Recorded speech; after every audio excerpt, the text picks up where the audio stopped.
குறுந்தொகை பாடல் 396. இயேசுவர் கயமனார். பாடல்.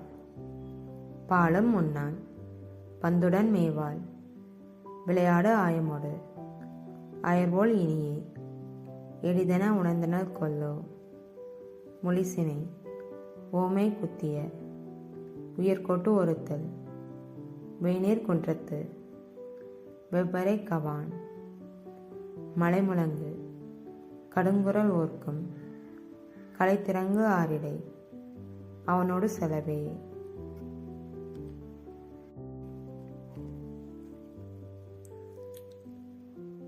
திணை பாலை திணை. கூர்சு செவிலித்தாய் கூர்சு. அதாவது தலைவி தலைவனோடு உடன் சென்றாள்.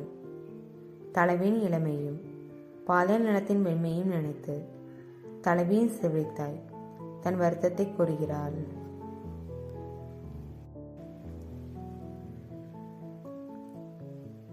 பாடல் விளக்கம். பாலையும் உண்ணாமல் பந்து விளையாடுவதையும் விரும்பாமல் முன்னர் தன்னோடு விளையாடும் மகளிர் கூட்டத்தோடு விளையாடிய தலைவி இப்பொழுது கொடிய பாலைநில வழியில் சென்றாள். அங்கு உலர்ந்த கிளைகளை உடைய ஓமை மரத்தை குத்திய உயர்ந்த கொம்பை உடைய ஆண் யானை கோடை வெப்பம் மிகுந்த மலையின் அடிவாரத்தில் நின்று கொண்டு மேகம் முழங்குகின்ற கடுமையான ஒளியை கூர்ந்து கேட்கும். மூங்கில்கள் வெப்பத்தால் உலர்ந்த கடத்திற்கரிய இடத்தில் தன் காதலனோடு செல்லுதல் எளிமையானது என்று உணர்ந்தாளோ. நன்றி.